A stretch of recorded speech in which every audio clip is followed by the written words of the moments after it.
All right, let me go ahead and quickly introduce the Work Ready program, and then we'll get on with today's program. What's new with resumes?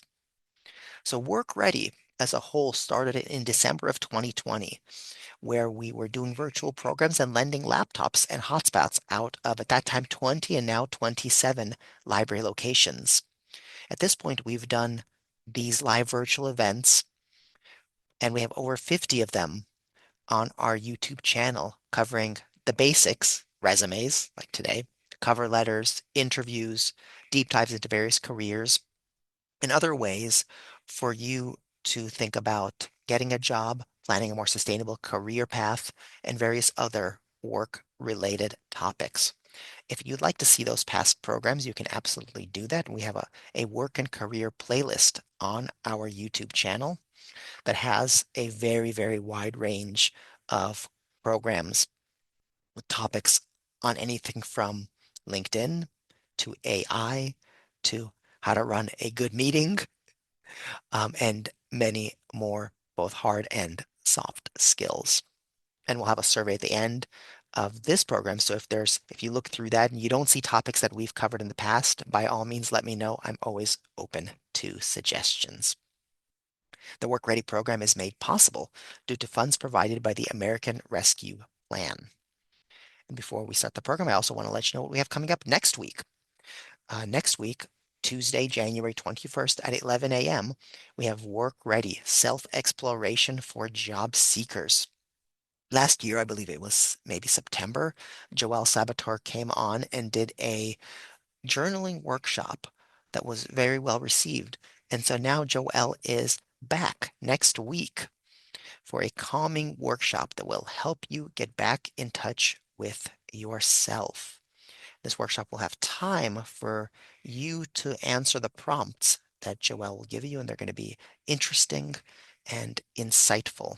So bring paper and pencil or have your notepad window up on your monitor. That program is, of course, free, just like all of our other programs. I just put a link to it in the chat for you, so you can sign up for that. And just like this program, it's going to be recorded. So if you want to watch it, if you're not able to be here on Tuesday of next week, you can always watch it later. And if you're interested in more library programs, you go to lacountylibrary.org. On the top right-hand side, click the events button. That's our in-person and virtual programs. It'll open up a calendar and also free all ages. If you're just interested in the virtual events like this one, then you hover over that events link. You get a little drop down that says virtual programming. You click on that and you get our Zoom events, both for kids, teens, adults, older adults, all free and all for you. All right, and now it's time for our program of the day, What's New with Resumes? And to present this program, I would like to introduce Liz Mohler. Liz is a stalwart, work-ready collaborator, a person who has been presenting with the library before Work Ready for many, many years. I would say decades, Yeah. possibly. Yeah, Liz has been presenting for a long time, and she has been a very good partner with Work Ready. And Liz, you've talked about resumes, you've talked about all sorts of things, networking, interviews, Yep. so a lot of your previous programs on YouTube, and you're going to be talking more about yourself and your qualifications Absolutely. during your presentation. So I'm going to let you do that. And so for everybody out there, this is Liz Mohler, and Liz, take it away. Excellent. Thank you, Oleg. I will share screen and we'll go ahead and get started because it's kind of a strange, we're back. It's 2025. I don't know about you, but like the holidays flew by and now it is January 13th and it's been a bit of a blur. I will be completely honest. Oleg and I live in Los Angeles. So a week ago, when chaos started to rain down on us, it was like all work kind of went on hold. And so now this week, I feel like we've got a little bit of control over what's going on. And I just want to say thank you, thank you, thank you for everybody who took the time out of their day to show up today because you're doing a gift to yourself. There's over 300 people, I think, that are with us today online, trying to focus, trying to move our lives forward, trying to get that resume going, trying to think about what's next. So life might feel a little blurry, kind of like this picture, but I am here to get you guys through this. So a little bit about me. Hopefully some of you already know who I am. Maybe you saw me post this on my Instagram or my LinkedIn. But my name is Liz Mohler. I'm originally from Madison, Wisconsin. That's where I was over the holidays, having cheese curds and drinking beer and celebrating my mother's 90th birthday. I grew up in Madison, Wisconsin, went to college there, worked there, went to graduate school in Tucson, Arizona. I have a degree in counseling, rehabilitation psychology. Came to California and started my own practice. And I've been very fortunate that I've been able to do consulting and contract work. And then I decided to become a professional certified coach. So I joined the International Coach Federation, went through some of their training programs. A recent occupation that I have right now is consulting for an organization called Chief, which is kind of a fun play on words to get women into the C-suite. Chief Operating Officer, Chief Executive Officer, Chief Marketing Officer. So I hold peer group advisory coaching and I do some seminars for them. I also do a lot of volunteering. I will be helping out with fire relief this afternoon, and I do a lot of donation work through the Westchester Mental Health Guild, which supports the Airport Marine and Counseling Center. I've also raised a couple kids, so there's a sweet spot in my heart for anybody that's in their early 20s trying to figure things out. I have a UCLA Bruin who is now an artist living and working in New York City, and a Boston University lacrosse player who is working here in Los Angeles. So that's just a little bit of my background. What I'm most passionate about is helping people figure out who they are and where they are and helping them realize their potential, visualize their goals, and actually get some dreams going. So whether you're in a corporate office now and you're thinking about pivoting, or you're sitting in your backyard or sitting on your couch and you're still journaling and trying to put pen to paper, as much as Oleg said you don't need to take notes during this workshop, I would recommend it because there's something very powerful about writing things down when you learn them. So it's always kind of fun to sort of take a moment and write things down. And as I say that, I'm also sort of curious about, who's in the room. We've got a big agenda here. We're going to talk about resumes. What is the purpose of a resume? What's new with resumes, headers and sections? We're going to talk about some common types of resumes, the old information that's still super important. And then I'm going to share a lot of Lizisms, which are my tips. And so I hope that everybody will kind of dig in and really enjoy that. I'm also kind of curious about customizing this program to what you guys need. Now, I can't see the chat, and I know you can't see each other's chat, but Oleg and I have done these programs together for a long time, and so we will have time at the end, as he said, for about 20 minutes of Q&A. But as you're thinking about it, you're sitting here today, I'd love for you to go into the chat and just let me know, what kind of jobs are you looking for? Is this a career pivot? Is this a new start? If you're a recent grad, what do you want to do next? Like, what's that career ambition goal? Because then I can kind of customize some of my feedback with respect to what I see in the chat. So I'm curious to see what that might look like and hear about who's out there. I know that we're based in Los Angeles and this is the LA County Libraries, but rumor has it people log in from all over the United States and actually internationally. So if you're not in the Los Angeles area, let us know where you are and why resumes are of interest to you. What kind of career is it that you want to have? As you guys are typing that in and thinking about that, I will go ahead and go on to what is the purpose of a resume? I'm a strong believer that it's a bit of a paradigm shift. And step one is that you need to be writing a resume for you. You need to be gathering your thoughts because by gathering your thoughts about who am I and where have I been is number one, to help you focus and to stay organized on who you are and where you've been. It's also really important to help you clarify your strengths, to clarify what is it that I want to show the world. A resume is different than a job application. A job application is going to want to know, where did you work? What were the dates? Who was your boss? What's the address? That's all on an application. And they want to know, what is that stuff? The resume is actually for you to think about, what do I want to carry forward? Especially for those of you that are in transition, looking to change careers. I'm now seeing the thread. I've got some people in the change world. So writing a resume all about what you did and where you were doesn't help you with where you want to go. So preparing the resume should be a storyline of your past and your skills and your strengths and what you've gained, but also a forward direction of your objective and where you want to go. That being said, the purpose for you is also it's a gift for the employer. So we want you to be separate from the competition. We want your resume to rise above the top. We want you to validate your skills, validate your experience. It's almost like this piece of paper is the foundation, it's the tangible application. And really, this is my Lizism, the purpose of the resume is to get you an interview, not to get you the job, but to get you in the door. The resume is like a cover letter resume set. It's a testimonial to get you in the door. So truly, the resume is two parts, one for you and one for the employer. And it's important to know that things have changed since maybe the last time you wrote a resume. Maybe you haven't written a resume in a decade. Maybe you haven't done a resume since you got out of college, or who knows the last time you wrote a resume. So let's dig in to what's new with resumes. Welcome to 2025. Resumes are becoming more digital.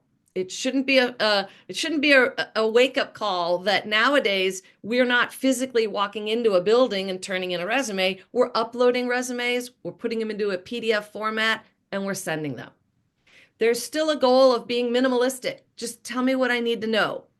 Unless you're a doctor or a professor and you're working on a CV, a curriculum vitae, a 7-page document with all of the proof of residencies or proof of publications, it's not going to be a long, drawn out application resume. It's going to be minimalistic and nowadays, mobile friendly. People are on the go. People are moving quickly. They're checking their phones while they're at the coffee shop. They're checking their phones while they're in carpool picking up their kids. And if you've sent somebody a resume, they want to be able to see it in a mobile friendly setup.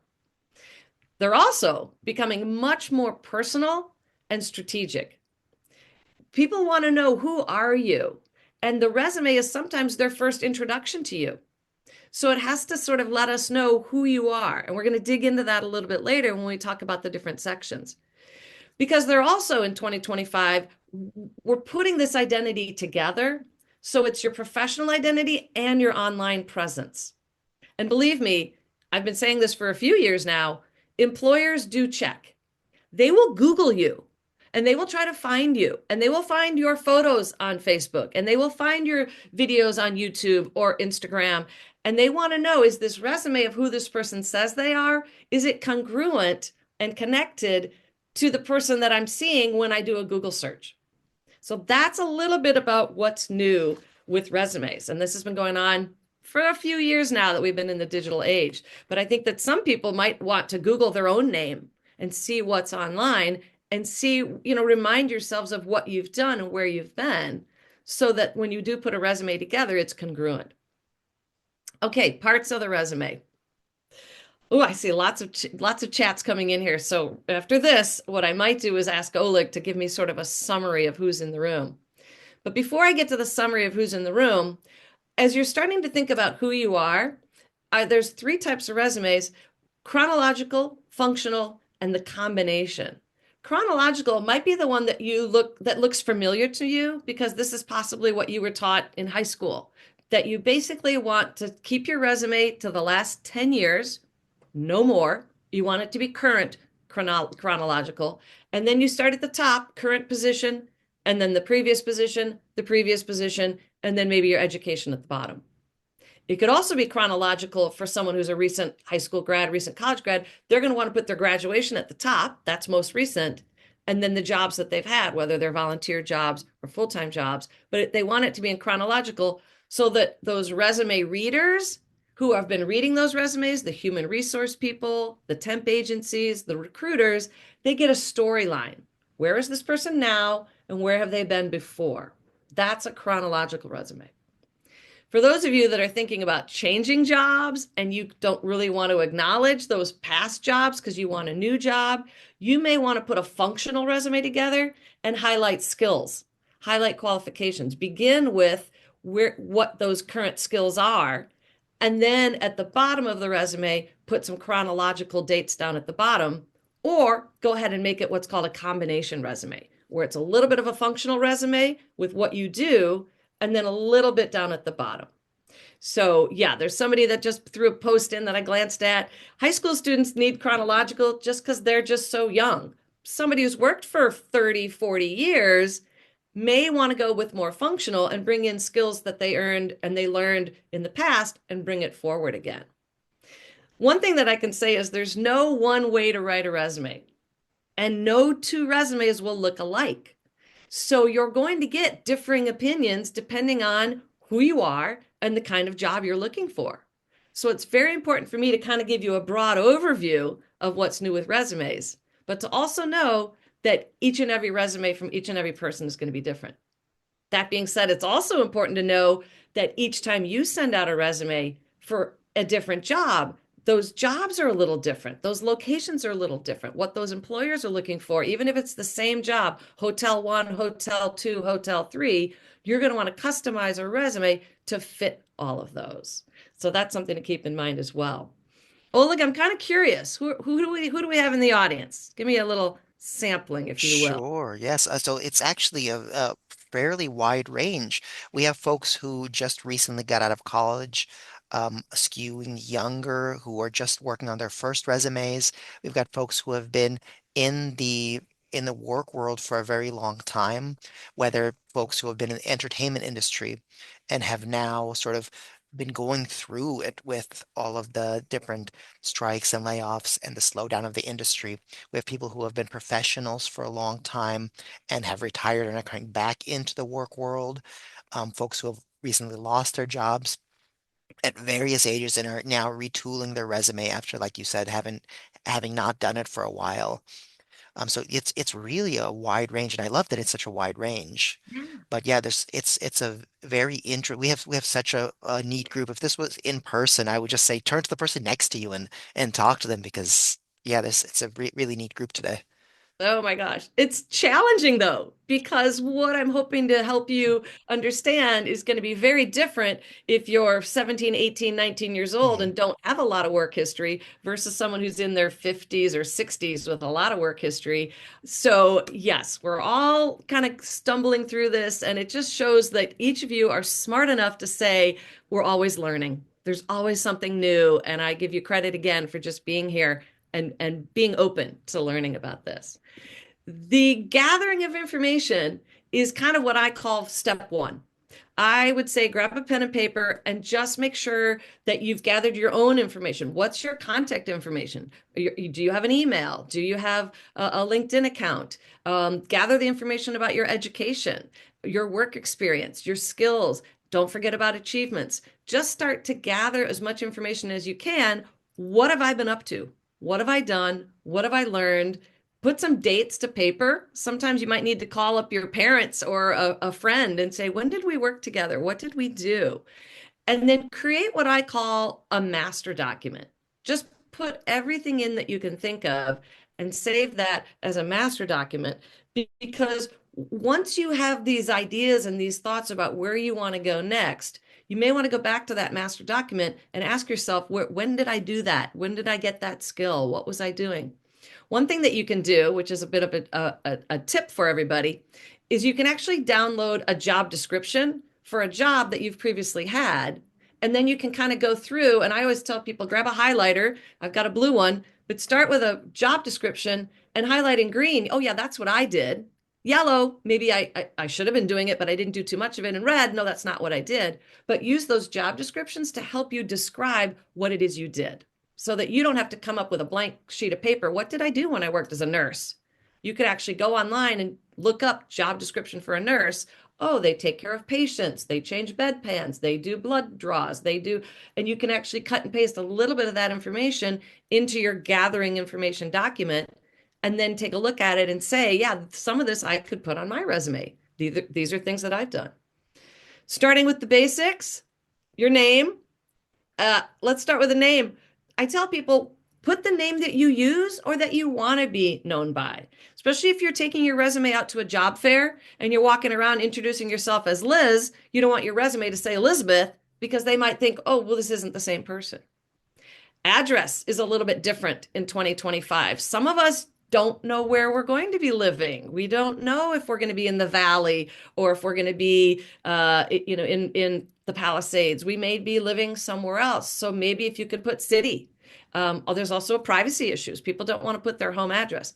If you know where you're turning your resume in and you trust the people, you may want to give them your address. You may want to let them know. Sometimes address on a resume is the first thing that weeds you out. I used to tell the story that when Disneyland was hiring summer help, Disneyland would weed out anybody that lived more than an hour away. They figured somebody living in Studio City is either going to be late or is going to quit after getting on the 405 freeway for a few days. So it's kind of like the three rules of real estate: location, location, location. Somebody comes to me and says, I really want to be a ski instructor, but I live in Los Angeles. I'm going to say, you got to move to Mammoth or Bishop or somewhere. So address does sometimes matter. Phone numbers. Not only do we want your phone number on your resume, but I want to make sure that when someone calls that phone number, you're clear. This is Liz Mohler, life and career coach. Thank you for calling. Leave me a message. Not the slang of, yo, dude, you know what to do. These resumes are going out. You're looking for a job. You want this resume to be a really good first impression. New for 2025 is all those little tags at the bottom. It's a little bit of a trivia here. Facebook is now Meta. LinkedIn. Do you recognize what the Twitter is or the Tumblr or whatever you have, whatever's current in your industry? Many of my clients ask me, well, do I have to have a LinkedIn? And the answer is no. You don't have to have any of these things. But depending on the type of job you're going into, you may want to have them because the people that are going to be Googling you are going to want to know, are you active on these sites? So there's some basics for resumes, but now we're getting all the details with respect to 2025. Something to think about. Okay. So in addition to that, gathering your thoughts, some of these are easy answers for some people and some of these are difficult. When you're gathering your thoughts, you want to ask yourself like your own journalist and be as prepared as possible. So who did I work with? Who did I report to? Did I report to the senior vice president? If you were an administrative assistant, there's lots of different levels: administrative assistants that are minimum wage or administrative assistants to the CEO. What duties did you perform? What was the bulk of the job that you were hired to do? And I always tell my clients, not just what duties you performed, but the skills that you have, you get to choose. If you worked and a part of your job was answering phones and you did not enjoy that, you may not want to have to put that, you don't have to put that on the resume. You could say what I really did was Excel spreadsheets and PowerPoints and presentations. Even if part of your job was filing and photocopying, you get to highlight what duties you enjoyed doing. Sometimes I have clients who send me an old resume and then I ask them about things they did on the old resume and they go, oh, I don't want to do that anymore. Those are what I call burnout skills. Those skills you might have gotten really good at, but you don't want to do anymore. Where did your job fit into the organization? Sometimes being really clear about who you reported to. Was this in the marketing department? Was this in fiscal or sales? What goals were you trying to accomplish? Accomplishments is a huge part of resumes. And we're going to dig into that in a couple slides later. When did you work there? What was the timeline? Were you there for during a transition? Did you help a company grow and then they got sold and you got laid off? It might be interesting to give people timelines that you were one of the first 20 employees. Procedures you had to follow. You might even be able to name drop. I use nouns as a big thing to name drop. What protocol were you certified in a green belt or did you work on the acronyms are a little tricky. I don't want you saying that you worked with something that had to do with HBO or CNN. You might want to spell that out so people understand, like a journalist, what it really means, the activities that you were doing. So if you can be as specific as possible and as focused as possible, it's all about action words to put some detail in. As a bold sort of pattern, of common parts of a resume. I always like to tell clients that the most common parts at the top are things like objective and summary. If you're not putting a cover letter with the resume, then that highlights of qualifications or that objective and summary is going to be really important because all they get is one sheet of paper, possibly. And on average, most resumes are about a page. If you've been working for 30 years, you can have a couple pages, but we want it to be concise because it doesn't need to go back more than those 10 years, give or take. Objective and summary at the top is highlighting who it is that you are. It's introducing yourself. Things like, I've been a executive coach for over 20 years. I work with clients in entertainment, law. I enjoy working, what it is you want to bring to the top that entices them to keep reading. Because honestly, a lot of resume reviewers are going to glance and they're going to read it for less than 20 to 30 seconds, which is another reason that these sections are important so that they can kind of see chunk by chunk. Education, I'm going to dig into because there's a lot of new stuff in education for 2025, but that's a category. Experience is definitely a category. They want to know where you worked and what you were doing. And sometimes it's important to highlight skills. With this new 2025 and the technology, it's no longer appropriate to say, Word, Excel, Windows. Now we're digging in, what else? And one way that you can figure out what skills to highlight is to take the job description that you're applying to and look for the skills that they're looking for. Check in to see, will I have to have social media skills? Will I have to have internet skills? Things like that. It's important to kind of know what skills they're looking for and then possibly do that as a separate category. I know we've got a lot of recent college grads and people going through this at the first time. This is what resumes are traditional. Traditional resumes are going to look like this: your name, where you live, your objective statement. And the objective statement, if you're taking this resume and turning it in, you may want to change that objective for each and every job. This example on the screen says obtaining a fulfilling position at a well-known organization in recreation and sports management. This might be going to a recruiter or somebody that's going to find that job for you. If you've identified that you want to work for the Dodgers, you might say objective statement to find a fulfilling position at the Dodgers in ticket sales because of my degree in sports management. Something that's more and more and more specific would be better. And then, of course, education is here, experience. And when you glance at this, we look at bullet points and we look at bold and we look at all capitals and we look at things that are a change in font because this is the best we can do. But the truth of the matter is, this is still considered old format. They don't look the same, but they kind of look the same. But now let me show you what's going on in 2025. It's everything. We're all over the map. We're adding color bars. We're adding photographs. We're adding, block text. We're adding different things. And the more creative you can be, the more you're going to look different, the more you're going to look unique, the more this resume is going to be a tool to get you the interview. I tell people, put things on your on your resume like hobbies and interests, because that may be the trigger that somebody says, hey, I want to get to know this person. I want to know what they know, and I'm going to decide if I like them. But more importantly, it's about trust.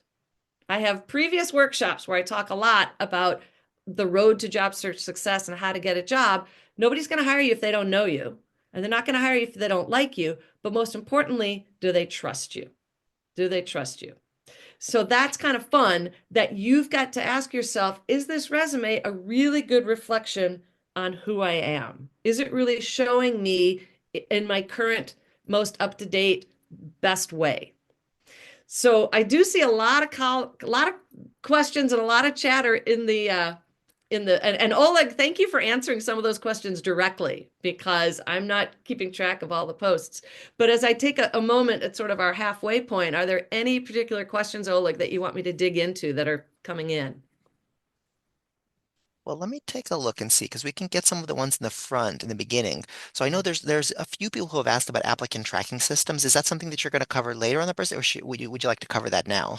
You know what? I am going to get to that. So hold on for about two or three slides. We'll talk about Oh, that. so then a quick question. How many pages is too many or too little on a resume? Well, see, therein lies the curiosity about the level of application that you're doing. Sometimes I ask, I coach my clients. I coach a lot of one-on-one clients so that they can be specifically targeted to their job. Sometimes I coach them, ask the person you're sending the resume to. Would they like a two-page resume? Would they like a one-page resume? Or would they like your comprehensive resume? I personally have different versions. I have the one-page resume, I've got the two-page resume, and I've got the five-page curriculum vitae. And I customize it based on who I'm sending it to.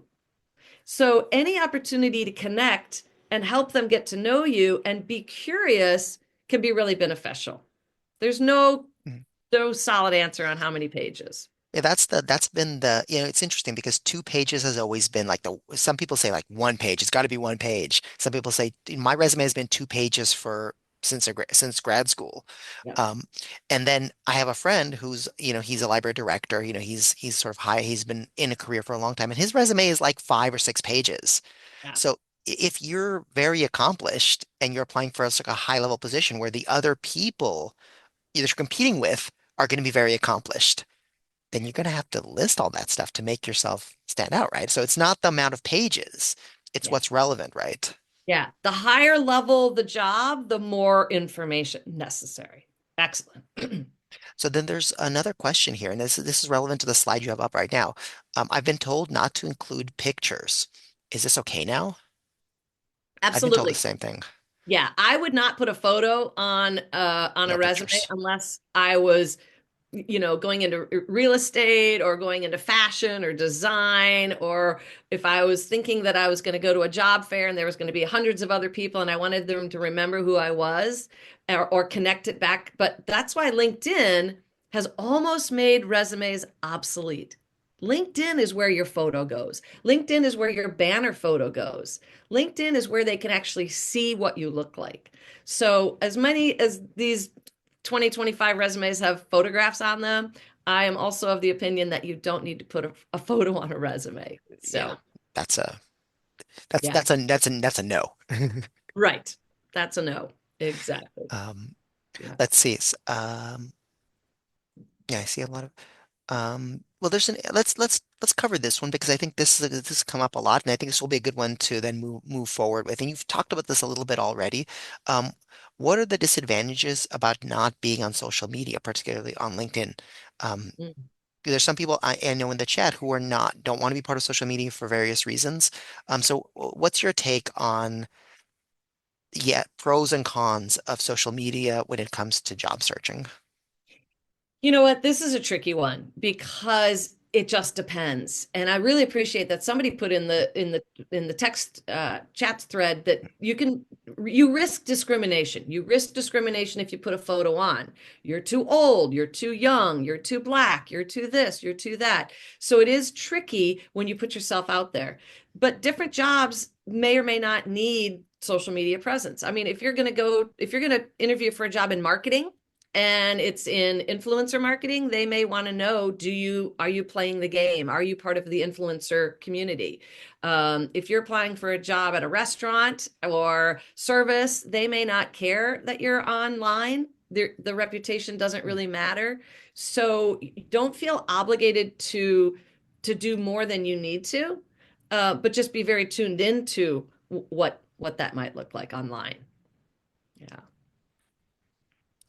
It's It's really kind of, resumes are a very personal thing, and it's helpful if you can get curious about how you're going to conduct your job search and really ask yourself, where's this resume going to go? Because another one of my Lizisms is that resumes don't get jobs. People do. Many, many, many of you, if I was to ask in the chat, think back to the last job you ever got, the last job you were hired for, or your favorite job that you were hired for, the best job that you ever had. I would like to know in the comments, no, they didn't need a resume. Or yes, I started with a resume and that's how I got in the job. Because that yes and no is an interesting bit of information, is that sometimes the resume is an afterthought, because somebody gets to know you and they like you and they trust you and they hire you, you start to go through the application process and then they say send a resume for HR, for your file. But they've offered you the job without the resume. That being said, putting a resume together has you focus. And that's kind of where I was going with this is that objective, especially when not including a cover letter or that summary statement, anything that you can do to highlight the skills that you have for the position of interest. If they say we won't even talk to you unless you have a resume, then you need a resume. But if you can get your foot in the door without the resume and ask them the $1 million question, and this I talk about a lot in my previous videos, if you could ask them the $1 million question, you might get an answer that you're going to rewrite at the top of that resume. And the $1 million question, I'll give it to you now. What exactly are they looking for? If they say, we're looking for somebody with an MBA, we're looking for somebody with 5 years experience, we're looking for somebody, then that should be part of the objective or the summary at the top. You're looking for an MBA? I have an MBA. You're looking for somebody with 5 years of waitressing experience? I have 5 years of waitressing experience. If you can ask them that question before turning in the resume, then they're going to get your resume and say, oh my gosh, this is exactly what we're looking for. So you need to kind of flip it a little bit. And it's important to ask yourself, okay, these old sections, this old section of education, should that be at the top? Well, if you graduated more than 2, 3, 4, 5 years ago, that education, that degree, that diploma, that major, that can go kind of at the bottom. And some jobs don't even require a degree any longer. So that may not be as much of a priority. It may be more important, as we're seeing in 2025, is that you're giving them not just education, academic classroom, but training or what's called OJT, on the job training. Maybe your past job gave you a certificate in, forklift operations. Maybe you've got an accreditation because you're licensed as a financial planner and you've got the Series 7 or some other accreditation. Maybe you've gotten an award or an honor or a specific license. Maybe on your own accord, you decided to get your motorcycle license or your DMV license at the next level. Anything that has to do with relevant skills or credentials. And then I threw on here off the internet, where else can you go to get education and training for free? You can go to Khan Academy or Skillshare or Coursera or LinkedIn. And you can, while you're between jobs, take an online class, and then you can actually put badges on LinkedIn that show that you received this training. I'm going to cut in, Liz, to Yeah, let folks know. I have to. We have LinkedIn Learning for free from the library. We have Gale courses for free from the library. We have a bunch of different services where you can learn and pick up skills for free with just your library card. absolutely. Right. Absolutely. Plug finished. Love it. Love it, love it, love it. Yeah. And it's fun because this is the new way to think about it is, wow, where else have I picked up some skills? And I mean, volunteering. If you volunteer at the Red Cross and you get CPR certified, or if you volunteer at your kid's school and they make you go through, some certification to be a volunteer, those sorts of experiences count.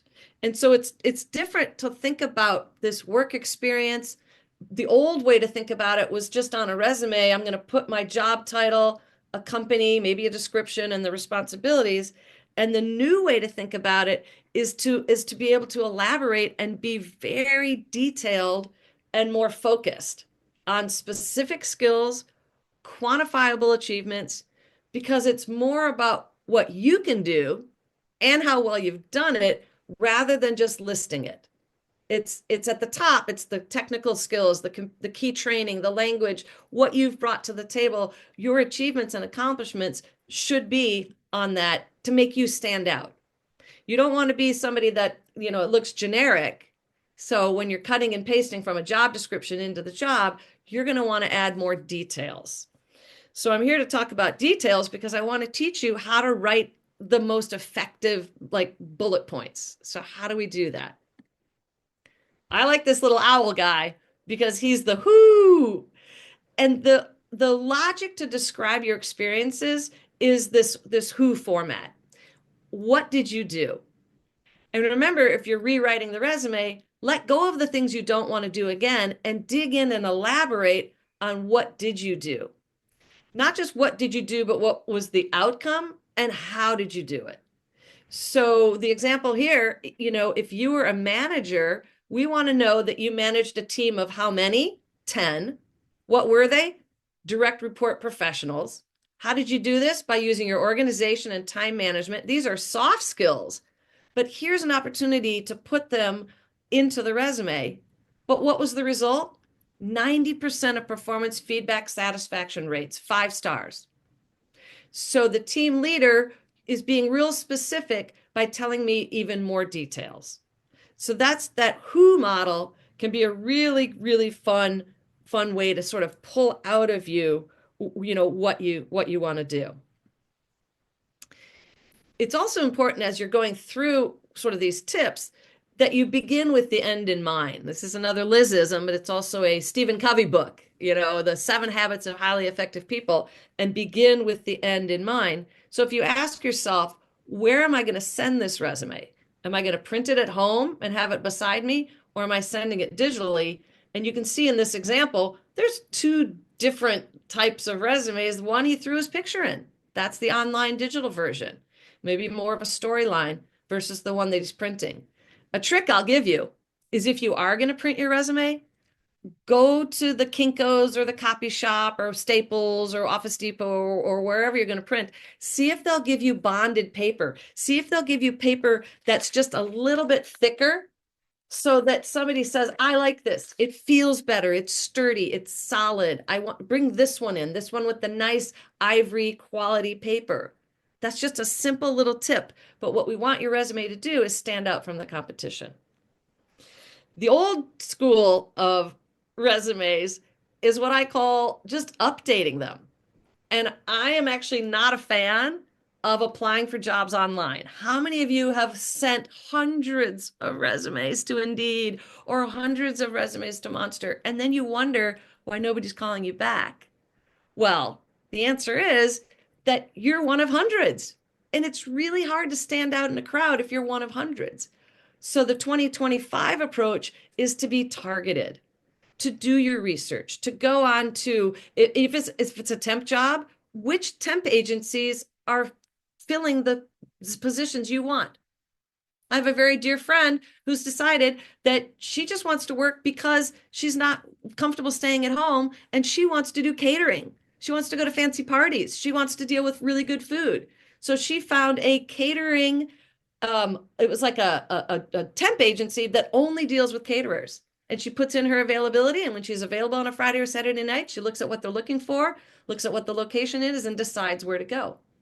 I've also had friends get jobs on Facebook or jobs on Facebook, Yelp. They go on Yelp and they see there's a new restaurant moving into town. And they're like, well, that's what I want to do. I want to work at the new restaurant. I threw research in here and I want to talk a little bit about Chat GPT and Claude. And I realize I have a whole bunch to say about ATS tracking that somebody asked about. If you're going to play the game of sending in 100 resumes, you should do the ATS tracking because 99% of those resumes are going to get weeded out if the keywords don't show up. So teaching you how to do multiple applications is a bit of a paradigm shift because for those of you out there, most of you, how many ATS is the applicant tracking system? Applicant tracking system is an ATS. That's the old school of sending it in on LinkedIn, sending it in on Monster, and then sitting at home and waiting for them to call you. That's the old school. And I think that's the hardest way to go is the send, and then wait. The paradigm shift is to do your own research and using ChatGPT or Claude AI or some of the new technologies. If you haven't played with them, I suggest you play with them. They're free. You can just upload questions into ChatGPT and throw them in there. And I actually think that's one of the best ways to get your answers. to ask ChatGPT, to ask Claude, what you can upload your resume and say, make this resume look more professional for a job in a law office. Or you can upload the resume and here's a tip, upload the job description and say, hey, Claude AI, ChatGPT, make my resume a good fit for this job based on this job description. So there's lots of new technology to help you get there. In the end, it has to be logical and correct, kind of like a menu. You want to glance at that and you want to know what the resume looks like. It has to look nice and clean. But if you're young and trendy and graphic design is your job goal, you may want to send them a graphic design type resume, something that looks a little more flashy based on the skills you have because you're representing yourself with this. I was wondering if we were going to have anybody ask questions about gaps in resumes. We have had those questions. So yes, please address this. Okay. Filling a gap in your resume is challenging, especially if you're doing it chronologically. So the first thing is I would say is go functional and highlight your skills. And then also, if you were taking care of family members, you may want to put that in as caretaker.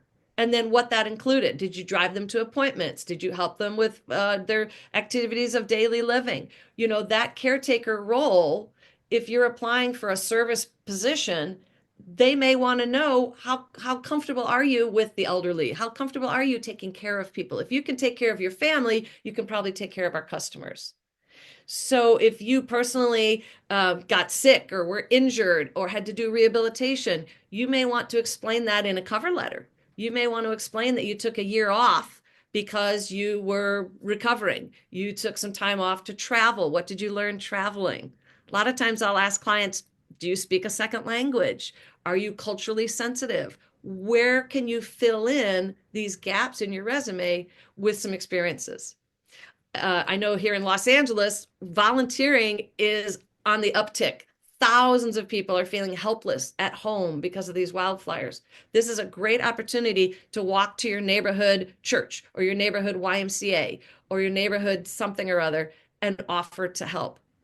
You might even need a resume to apply for a volunteer job because they're not just going to take everybody. You may have to come with a resume that says, here's my resume, I'd like to volunteer, or you may have to apply online just to volunteer because, yeah, you can get turned away. There's too many people volunteering. I think somebody put that in the post. Yeah, there's too many people. Don't give up. If one humane society is busy, go to the next one, go to the next one, go to the next one. They may not need you today, but they might need you tomorrow. There's definitely some persistence in looking for a job and persistence in even looking for a volunteer job. So I gaps in resumes are a tough one. Yeah. You've got to ask yourself, how do I help them get to know me and like me and trust me despite what's gone on in my life, despite what's been happening. Yeah. More importantly, and I love teasing this because the target of your resume is for the specific job. Each time you turn in a resume, you want them to think this is the job that I want and why should they hire you? And the $1 million question about what exactly are you looking for is the first phase of putting a resume together. What is it that I want to do? What is it that I want to do more of? And then the second half of that is what are they looking for? Because to fill in the blank here, the target of the resume for a specific job shows that you are a great, and this, I don't know if anybody in the audience can answer this one from my previous workshops. The number one thing you're looking for, which is the number one thing the employers are looking for, the number one reason you'll get hired, also possibly the reason you'll get fired. It's all about the fit, FIT. Where are you a good fit? You get to choose who you send your resume to. You get to choose what you want to highlight. And there's great tools and resources online to help you with figuring out who you are. These action words that you can use to create the bullet points to clearly illustrate what you did.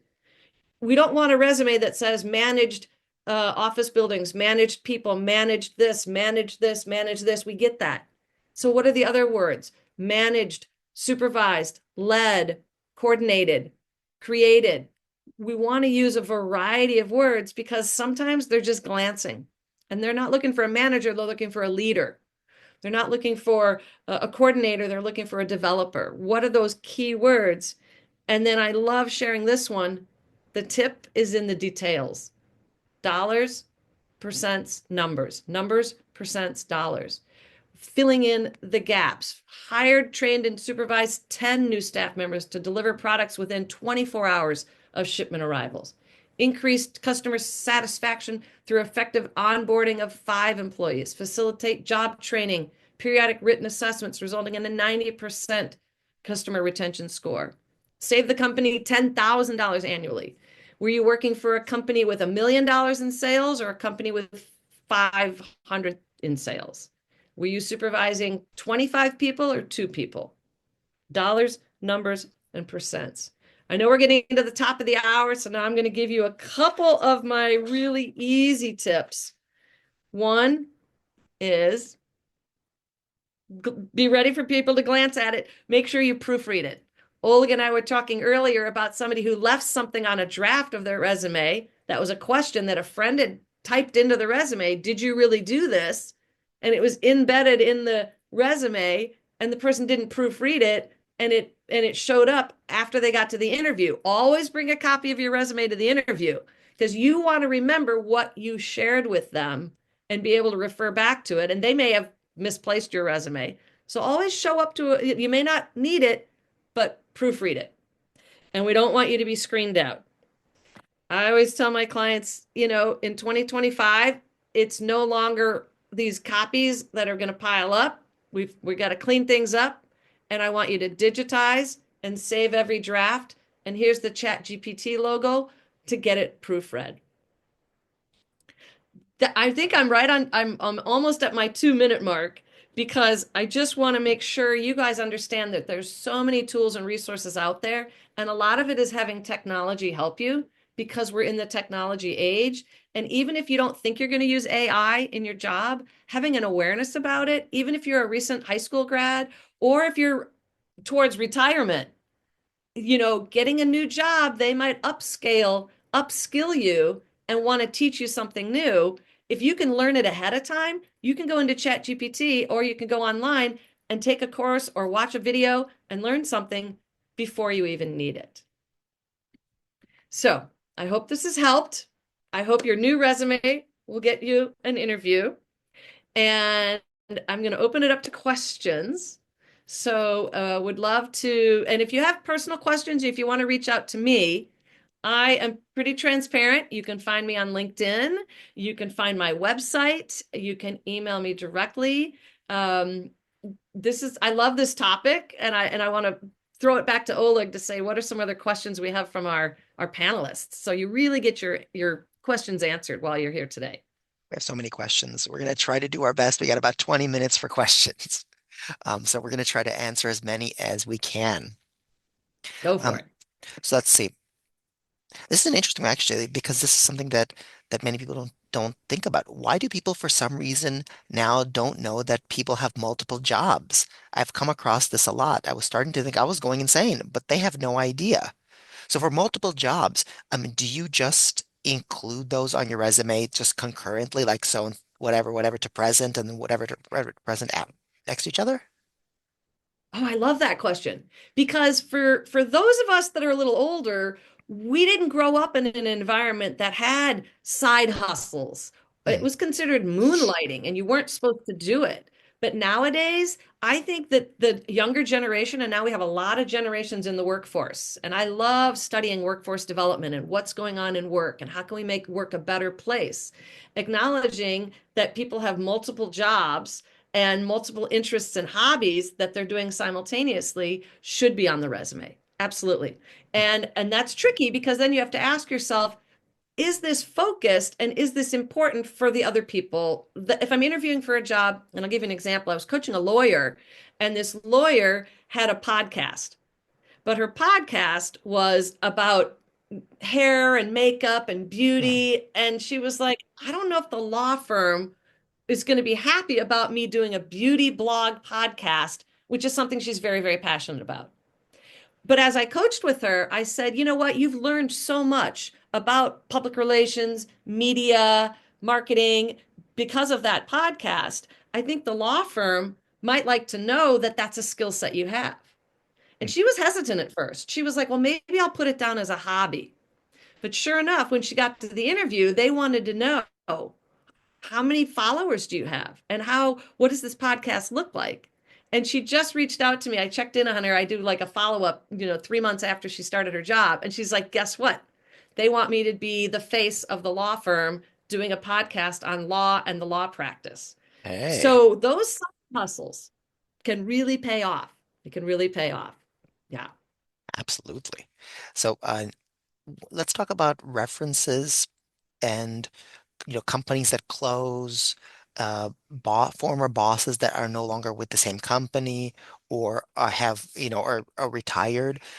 How do you address that on a resume where a company, for instance, no longer exists or your former supervisor has moved on or is, no longer around?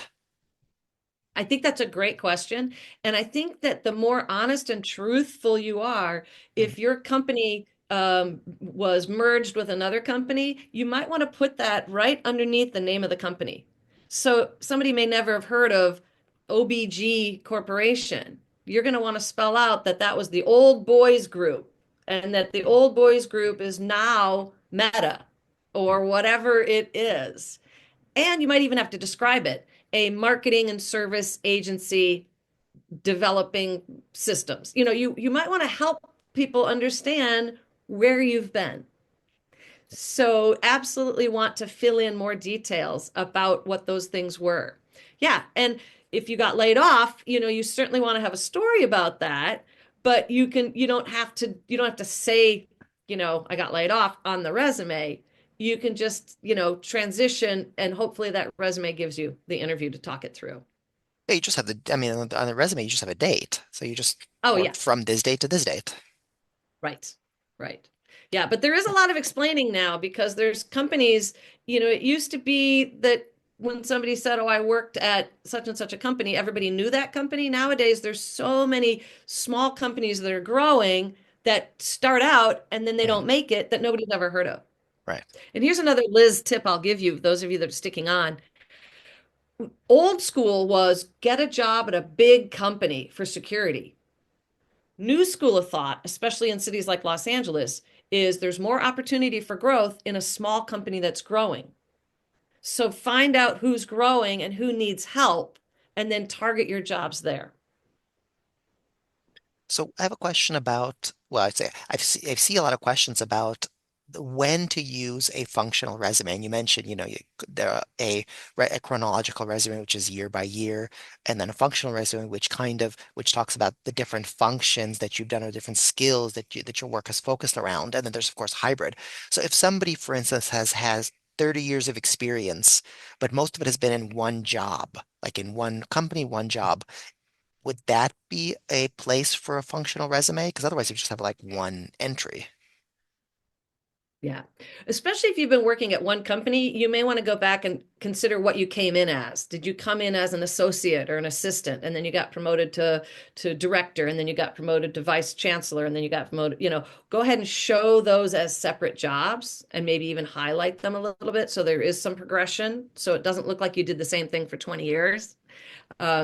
You can get a bit creative with Mm. resumes. Resumes are not legally binding documents.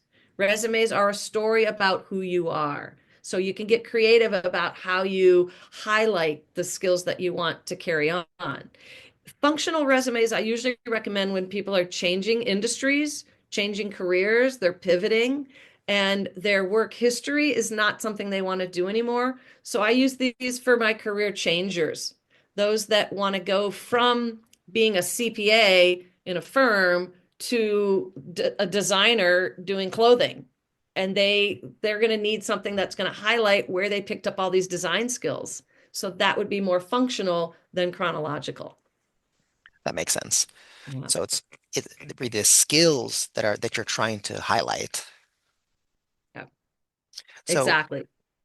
this is an interesting question. The phrasing is not my preference, but it's real. I'm in my 60s and my resume implies I'm overqualified for jobs requiring less experience. What tips can you suggest for me to dumb down my resume? Right. I get this one a lot. People are Mhm, like, I think I'm overqualified, but I really I just want to help. And I love that concept. mhm, And so sometimes I tell people, you don't have to put everything on the resume. I have people that don't even want to acknowledge that they've got higher education because the job is requiring a bachelor's. And so they don't want to be discriminated against because they're too smart or something like this. So or they'll certainly, want too much money. yeah. Oh, you Mhm, could be too expensive. Yeah, we yeah. can't afford this person. Absolutely. Absolutely. So looking at the job description of what exactly are they looking for and then matching it up is probably a really good way to make sure you're presenting yourself as a person who can do what they want you to do and are not overly qualified. There's also something to be said about putting that in a cover letter. you know, Dear Jane Smith, it was great talking with you about this opportunity. I realized that I may look to be overqualified. However, my skill set is really better suited for this role and this responsibility, and I'd love to have the conversation about it. They're not going to hire Mhm. you without an interview, usually.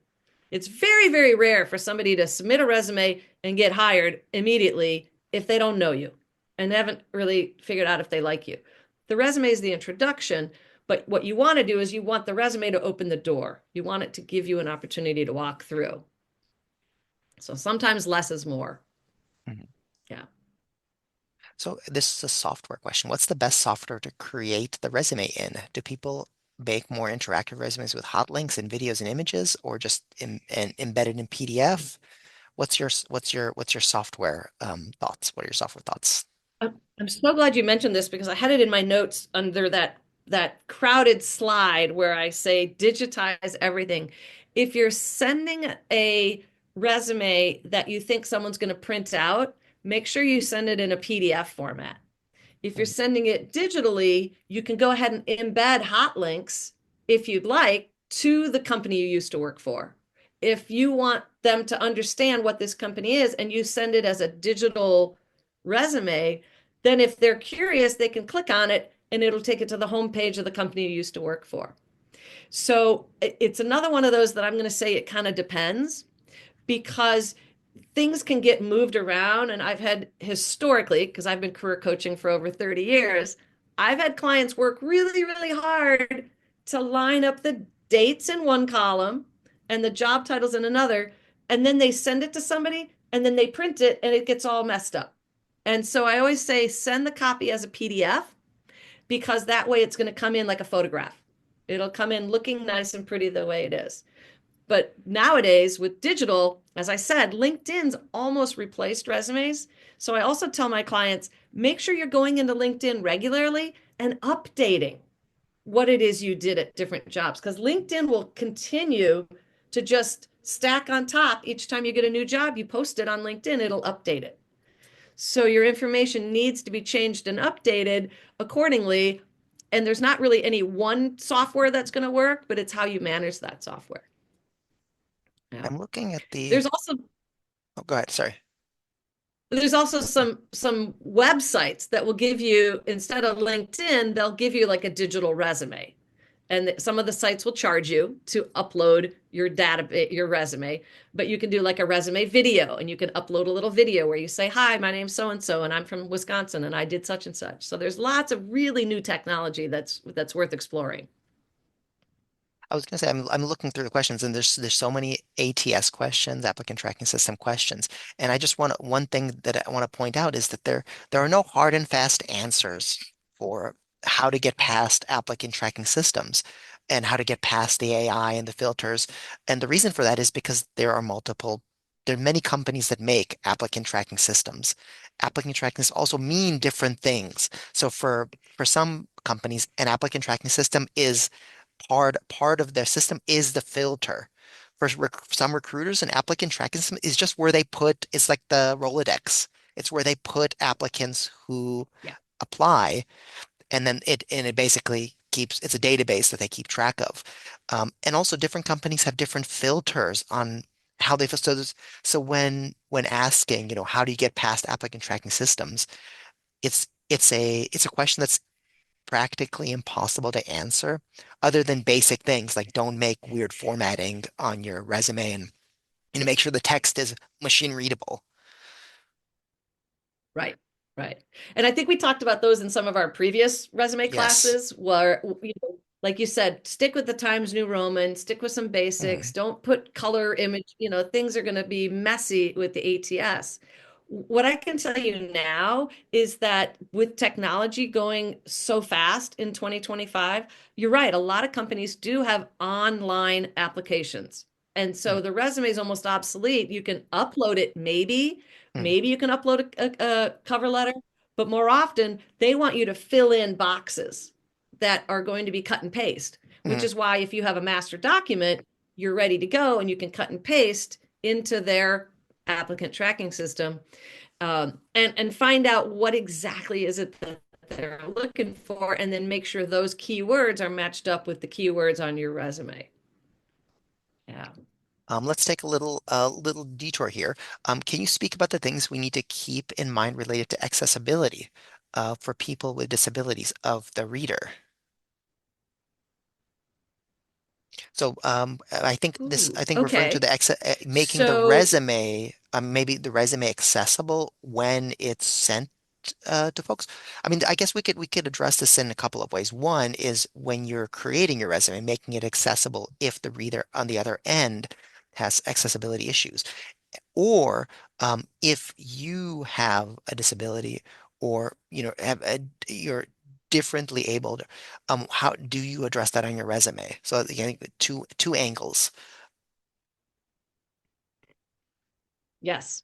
Well, and this is sort of interesting because I used to work for a Department of Rehabilitation and I Mhm. worked with clients that had disabilities. And so they needed to disclose that they were going to need to have accommodations. They were going to need, whether it was a handicap ramp or whether they were going to need, additional time to do their job. A lot of times what we would do is put together a customized cover letter that addressed those concerns. So yes, I will be bringing a caretaker with me, or I will have, a modified software so that I can answer the phone. So, sort of addressing those needs. If you do have a disability, you may want to address those needs. It may look, it may look like I'm disabled because of whatever, whatever. This is my accommodation. This is what I've done for it. On the flip side, it's an interesting question. How do we make it easy for people to get to know us? And if we're applying for a job with an organization, um, that's a great question. I guess I would have to lean into that $1 million question about, well, what exactly are they looking for? Do they want a paper resume? Do they want a video sent that introduces yourself? Um, what's the best way for them to get to know you and like you and trust you? Yeah. See here. Okay. Is it okay to use I in your objective or summary? Actually, uh, uh, kind of um, expanding that. What's your feeling about objectives or summaries on resumes? I, I think that tradition is a little bit in the eyes of who's reading it. Mhm. We don't usually use I. We usually do what third party, Like an third person. accomplished 10-year veteran with dot dot dot. Mhm.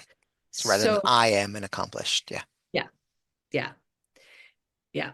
And that can be tricky for somebody who's never written a resume before. They're Mhm. like, how do I do this? But that is something that Chat GPT, if you wrote very specifically into your Chat GPT, I've had 5 years doing this, I've done this, I've done this, I've done this, I've done this, rewrite like a resume, click the button and it'll do it for you. Yeah. All right. Let's see.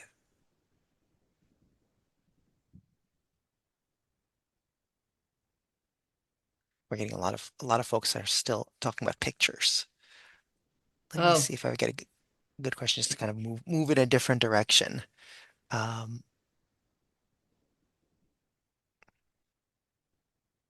I love the fact that somebody was asking about like what's the process, like thank you notes, do you email them the next day, the handwritten notes, Mm. I was going to say, if you can put yourself in the shoes of the person that's interviewing you and ask yourself, what would be best for them? I'm a huge fan of handwritten notes because that's very much like this is who I am. Nice stationery, nice handwritten note. What you see is what you get. How you conduct yourself through the application process, how clean and crisp your resume is, how often you communicate it, how much you make it easy for them is going to be best practices. So emailing the same day, emailing the day to confirm. I look forward to meeting you at 2 o'clock for the interview. If it's been 2 or 3 days and you haven't heard back, to follow up and say, thank you so much. You can do both.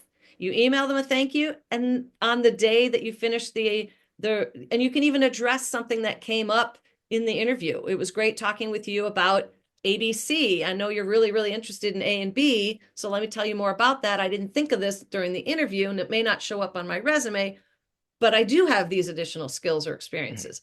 Quick email that gives them more information about you, and then a handwritten note 3 or 4 days later that is great. And then I always say, if you haven't heard back and they said they were going to call you back, you could certainly put a pop up on your calendar to send them an appropriate article or to share a best practices. And then you're emailing them with a little gift of, hey, I know this might be a difficult decision. You might be interviewing other candidates. I was thinking about your business, thinking about how I could help, and I came across this article you might be interested in. That whole package, the resume is just one small part of getting the job. So, you mentioned one of your kids is an artist. Do you have any advice for creative artists trying to create a resume? Some of the jobs can be more contractor based and less full-time opportunities. Yes, I love working with artists because I know that artists, they're just something about them, whether they're film, television artists, or whether they're digital artists, or whether they're sculpture, painter artists. And you've got to really be clear on who's my audience, who do I want to hire me, and what's the best avenue to go for them. There's a big part of it that has to do with portfolios and having a portfolio that showcases your art. I don't know if you can see behind me on the wall, All right, it's but blurry. it's a Eh, whole collection of my son's art. So I've got two sons, they're both artists, and one has an Instagram that's a personal Instagram, and he also has an art Instagram. So he has both. So when somebody wants to see his art, he sends them the art Instagram. It's also think about your resume might have to be a website. You might have to show your skill by creating your own website and putting your music on it or putting your art or your design on it and then sending people to it. And I also tell my artist clients, there's one job that all of us have if we're looking for a job. All of us that are job seekers, that are writing a resume, all of us are looking for the same thing. We all have one job as we're job seekers, and that job is sales. And we're selling ourselves. And our marketing piece is our resume, and our product is us. So, how we show the world who we are, especially if we're an artist, is that we do need to show up. So, any opportunity to get your art out there, and whether it's online or was it digital, however it is thinking as creatively as possible. Yeah. I just saw a question that a couple of people have asked about this is slightly adjacent to resumes. A lot of interviews are on Zoom right now. So, would you say there has been a change in how to dress for a Zoom interview? Do you like somebody asked, do you still wear a suit and a tie? Like, what's the current best practice for interviewing on Zoom?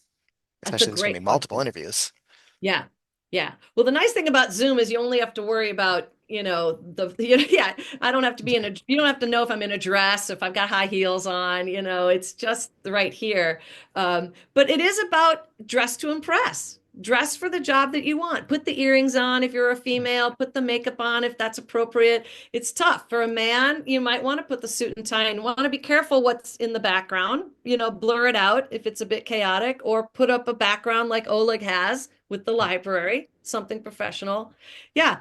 The tricky thing about, showing up and being who you are is I always coach my clients to be as authentic as possible. So what you see is what you get. So if you're interviewing for a high level position and you look around at the other people working there, do you look like you're a good fit for that organization? Can they trust you to show up and look as good as you do? And so at the very, very high level, you have to look like you can do the job. If you're interviewing for a job at a startup, and I think I told this story years ago where I went in to do a motivational sales workshop for a startup, and I put on a suit because that's what I did my programs in back in the day. And I walked in and they were all blue jeans, casual, skateboards. There was a dog in the office. And they took one look at me and they're like, yeah, she looks old and she looks like she's corporate and we're a startup and we're not really sure she's the right fit to hire for coaching our team. So it's about kind of doing your homework. What exactly are they looking for and what exactly are you looking for? And how do you show up to be at the level that's appropriate? If you're interviewing for a job at a warehouse, you might want to show up with protective shoes and comfortable clothing because that makes it look like you're ready to do the job. Yeah. All right. Well, the time is here where we have to say goodbye. Liz, thank you so much for providing all this great information. I mean, there's still a lot of questions, but we answered a lot of questions. And we will send a follow-up email, include Liz's information in the follow-up email. So if you have questions that were not answered, then you can email Liz. I do have a question for our audience, and that is if they have a moment to fill out our post-event survey. I just posted a link in the chat. It only takes a second, and I do read those surveys and I try to take suggestions where possible. Mhm. Once again, thank you, Liz, for Thank this you. excellent presentation on what's new with resumes. And thanks to all the folks out there who spent your morning and slightly into the afternoon with us. Really appreciate your participation, your questions, your listening, your being here. And we'll see you next time. All right.